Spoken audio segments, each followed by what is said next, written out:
사사기 15장에서는 삼손과 블레셋 사이의 갈등이 이제 본격적으로 나타나는 이 장면입니다. 삼손은 아내에게 돌아갔지만 이미 아내는 다른 사람에게 주어졌습니다. 이 일로 분노한 삼손은 여우 300마리를 잡아서 꼬리에 꼬리를 메고 거기에 횃불을 달아서 블레셋 곡식의 밭을 모두 불태웁니다. 이에 분노한 블레셋 사람들은 이 삼손의 아내와 그의 장인을 불태워 죽여버리고요. 이 소식을 또 들은 삼손은 또 가만히 있지 않고 다시 그들에게 나아가 이렇게 보복합니다. 우리 본문 7절과 8절 말씀 함께 읽도록 하겠습니다.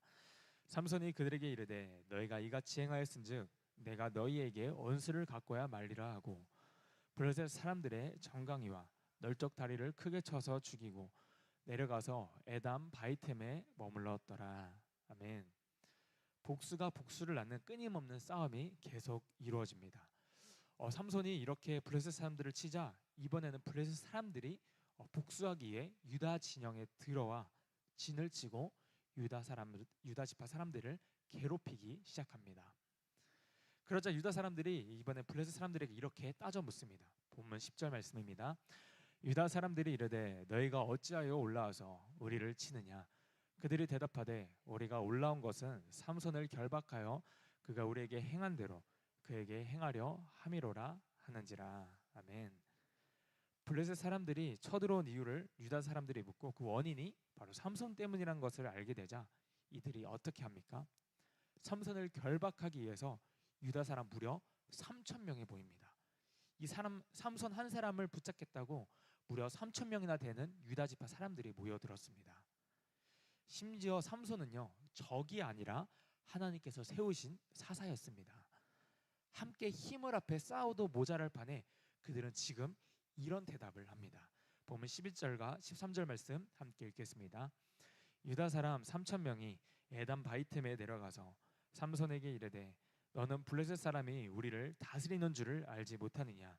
내가 어찌하여 우리에게 이같이 행하였느냐 하니 삼손이 그들에게 이르되 그들이 내게 행한 대로 나도 그에게 행하였노라 하니라. 그들이 삼손에게 이르되 우리가 너를 결박하여 블레셋 사람의 손에 넘겨주려고 내려왔노라 하니 삼손이 그들에게 이르되 너희가 나를 치지 아니하겠다고 내게 맹세하라 하매 그들이 삼손에게 말하여 이르되 아니라 우리가 다만 너를 단단히 결박하여 그들의 손에 넘겨줄 뿐이요 우리가 결탄코 너를 죽이지 아니하리라 하고 새 밧줄들로 결박하고 바위 틈에서 그를 끌어내니라. 아멘. 우리가 너를 결박해서 블레셋 사람의 손에 너를 넘겨주려고 왔다 이렇게 말합니다. 과거의 유다 지파는 이스라엘의 리더와 같이 하나님의 일에 앞장서 나가는 지파였습니다. 전쟁을 치르거나 뭔가 믿음으로 앞장서서 도전하고 쟁취하는 이미지하면 떠오르는 지파가 바로 유다 지파였습니다. 유다 지파의 대표적인 인물로는 이 산지를 내게 주소서 외쳤던 갈렙과 같은 사람이 있었죠. 그런데 그랬던 유다 지파가요, 지금 이스라엘을 구원하기 위해 세워주신 하나님의 사사를 도와서 함께 싸워나가는 것이 아니라 오히려 그를 결박하여 적에게 내어주는 모습을 우리가 보게 됩니다. 이게 참 안타까운 장면인데요. 이때 당시 이스라엘은 이미 영적인 분별력을 상실해 버렸습니다. 영적인 분별력을 잃어버렸을 뿐만 아니라 더 심각한 것은 그들이 개선할 의지조차 변화될 의지조차 없다는 것입니다. 지금 그들이 블레셋의 통치와 다스림을 받는 것에서 전혀 벗어날 마음이 없어 보입니다. 이게 가장 안타까운 것이죠. 대적인 블레셋을 쫓아내고 대적해도 모자랄 판에 오히려 그들의 사사인 삼손을 결박하여 대적인 블레셋에게 내어줍니다. 그들이 진정한 왕이신 하나님을 놓치게 돼버리니까요, 오히려 대적인 블레셋을 왕으로 모시면서 그들의 통치를 받으면서 그냥 이대로 살겠다고 지금 말하고 있는 것입니다. 그런데 지금 이들은 싸울 의지도 없고요, 그냥 이대로가 좋사오니 이렇게 현상 유지를 하겠다는 것입니다. 이게 지금 이스라엘의 영적 상태를 그대로 보여줍니다. 이 사건을 통해 하나님은 오늘 우리에게 영적인 이 원리를 보여주시는데요, 하나님이 우리를 살리시려고 구원자 되신 예수님을 이 땅에 보내주셨습니다. 그런데 사람들이 그를 알아보지도 못할 뿐만 아니라 오히려 자기 민족 이스라엘 사람들이 예수님을 결박하여 십자가에 못 박도록 내어줬습니다. 이 모습이 지금 삼손의 사건을 통해서도 예표되고 있습니다. 하나님은 우리를 살리시고 또 우리를 회복하기를 원하시는데, 그런데도 우리가 하나님을 거부하고 하나님을 이 마음에 두기 싫어하면요, 하나님도 그냥 그대로 내버려 두십니다. 그 말씀이 로마서 1장 28절에 이렇게 나와 있습니다. 우리 함께 읽겠습니다. 또한 그들이 마음에 하나님 두기를 싫어하며 하나님께서 그들을 그 상실한 마음대로 내버려 두사 합당하지 못한 일을 하게 하셨으니. 지금 이스라엘이 블레셋의 통치와 이 다스림 속에서 계속 이 대적의 지배를 받게 되는 것처럼요, 하나님을 마음에 두기 싫어하는 그 사람은요, 대적 마귀의 손에 계속 붙들려서 살아갈 수밖에 없게 되는 것입니다. 우리를 구원하기 위해 보내주신 예수님을 거부하고 예수님을 받아들이지 않는 사람의 모습이 마치 지금 이스라엘의 이 모습과 별반 다를 바가 없다는 것입니다. 지금 그것을 우리에게 보여주고 계십니다. 어쨌든 그렇게 삼손은 블레셋에게 넘겨지게 되는데요, 그런데 여기서 놀라운 것은요, 삼손이 그 대적 블레셋을 보는 순간 어떻게 되는지 아십니까? 바로 이런 놀라운 일이 일어납니다. 본문 14절 말씀 함께 읽겠습니다. 삼손이 레이의 이름에 블레셋 사람들이 그에게 마주 나가며 소리 지를 때 여호와의 영이 삼손에게 갑자기 임하심에 그의 팔 위에 밧줄이 불탄 삼과 같이 그의 결박되었던 손에서 떨어진지라. 아멘. 삼손이 대적을 보자마자 여호와의 영, 바로 성령이 삼손에게 강하게 임합니다. 그를 묶었던 밧줄이 마치 불탄 삼과 같이 끊어지게 되고요, 그리고 근처에 보이는 이 나귀턱뼈 하나를 가지고 무려 1000명을 죽여버립니다. 이 모습을 통해 우리가 알 수 있는 것은요, 여호와의 영, 성령이 우리에게 찾아오고 붙들리는 그 순간에 바로 우리를 제한하고 우리를 억압하고 우리를 붙잡고 있는 그 결박을 완전히 풀게 하신다는 것입니다. 삼손이 묶여있는 밧줄을 마치 씨를 끊듯 끊어버렸듯이 우리의 묶여있는 그 결박도 이렇게 성령이 임하시면 쉽게 끊어버리십니다. 바로 그게 언제 이렇게 될 수 있느냐? 바로 여호와의 영, 성령이 우리에게 임하시면 일어나는 현상입니다. 그래서 사도행전 1장 8절에 보면 오직 성령이 너에게 임하시면 너희가 권능을 받고 라고 이렇게 말씀하십니다. 성령이 임하시면 가능합니다. 성령이 임하시면 우리가 해결되지 않았던 그 문제가 해결됩니다. 성령이 임하시면 우리를 통치하고 다스리던 그 주체가 바뀌게 됩니다. 우리가 여기까지만 보면 내용이 너무나 좋은데요, 그런데 여기서 삼손이 실수를 합니다.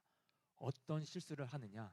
보면 15절과 16절 말씀을 우리 함께 보겠습니다. 삼손이 나귀의 새 턱뼈를 보고 손을 내밀어 집어들고 그것으로 1000명을 죽이고 이르되 나귀의 턱뼈로 한 더미 두 더미를 쌓았으며 나귀의 턱뼈로 내가 1000명을 죽였도다 하니라. 아멘. 삼손이 블레셋 사람 1000명을 죽인 것은 누구의 능력으로 한 것입니까? 여호와 하나님. 바로 지금 삼손 한 사람을 통하여 블레셋 사람 이 1000명을 죽인 것은 그의 능력이 아닌 바로 하나님의 능력으로, 바로 성령의 능력으로 한 것인데, 지금 삼손이 한 고백을 보십시오. 16절의 말씀을 다시 보게 되면 이렇게 말합니다. 나귀의 턱뼈로 내가 1000명을 죽였도다. 바로 내가 1000명을 죽였도다 이렇게 말합니다. 이것을 한 주체가 하나님이 아니라 성령님이 아니라 바로 내가 했다고 말합니다. 영광을 하나님께 돌리는 것이 아니라 자기에게 지금 영광을 돌리고 있습니다. 그런데 그때 삼손에게 어떤 일이 일어난지 아십니까? 보면 18절 말씀 함께 읽겠습니다.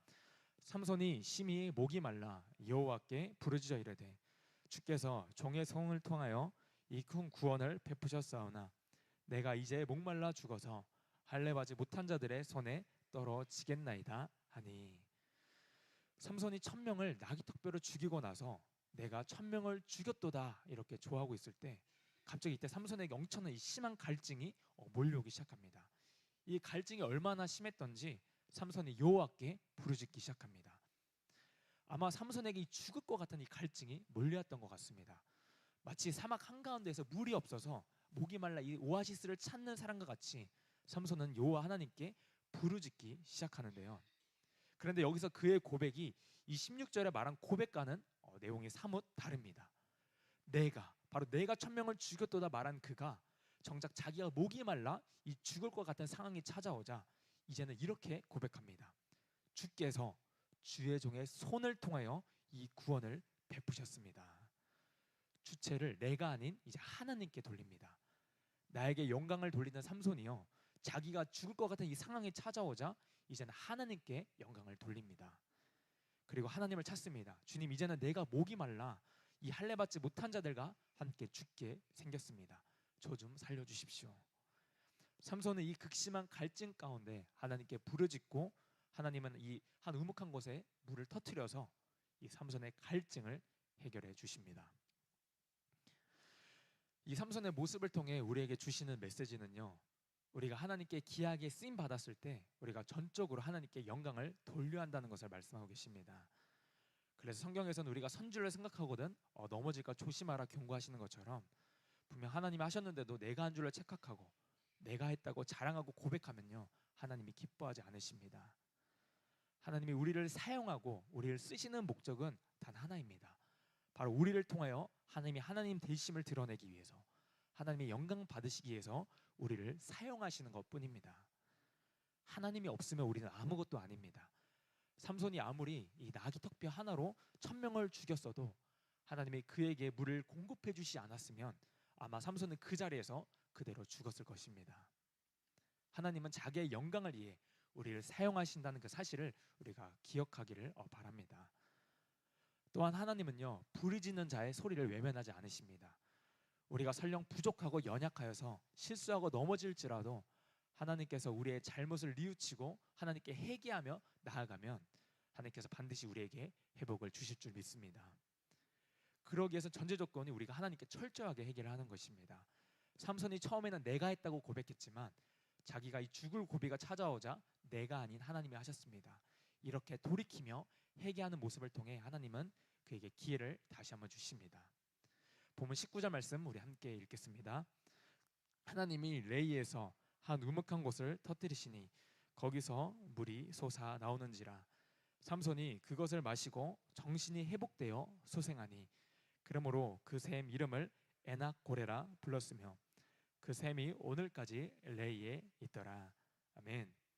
삼손이 하나님이 주시는 그 생수를 마시고 그가 회복되고 소생된 것처럼 하나님께 부르짖으며 하나님의 도우심을 구하는 자에게 하나님 언제나 우리에게 회복시키시며 우리의 영을 소생시켜 주실 줄 믿습니다. 사랑하는 성도 여러분, 삼손은 하나님께 쓰임받는 능력의 사람이었지만 동시에 하나님의 은혜 없이는 한순간도 살아갈 수 없는 사람임을 우리가 보게 됩니다. 여호와의 영이신 성령이 임할 때는 그를 묶고 있던 밧줄이 마치 불탄 삼처럼 끊어졌지만 하나님의 영광이 가려지자 그는 갈증 앞에서 그저 무너질 수밖에 없는 연약한 존재였습니다. 마찬가지로 우리도요, 하나님이 우리를 들어 사용하실 때 우리의 삶에서 또 조금씩 열매가 보이기 시작하고 우리가 사람들에게 인정받기 시작할 때 우리는 쉽게 내가 했다 말하고 내가 했다 자랑하고 싶어집니다. 그러나 성경은 우리에게 분명히 이렇게 경고합니다. 우리 고린도전서 10장 12절 말씀 함께 읽겠습니다. 그런즉 선줄로 생각하는 자는 넘어질까 조심하라. 아멘. 우리가 각자에게 주신 그 자리는요, 내 실력이 아니라 하나님의 주신 은혜의 자리인 줄 믿습니다. 내 능력이 아니라 하나님의 능력으로 성령의 역사심으로 우리를 세우신 줄 믿습니다. 우리의 삶에 하나님이 새 일을 행하시고 또 놀라운 일을 경험하게 하실 때마다 우리는 항상 이렇게 고백하기를 원합니다.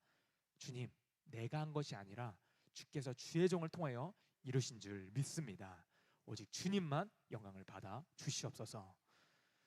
우리의 삶을 통해 오직 하나님만 영광 받으시는 복된 삶이 되기를 소망합니다. 오늘도 우리가 그 주님의 은혜를 붙들고 살아가며 언제나 겸손한 주의 백성으로 살아가시는 저와 여러분들이 되기를 간절히 축복합니다. 기도하겠습니다.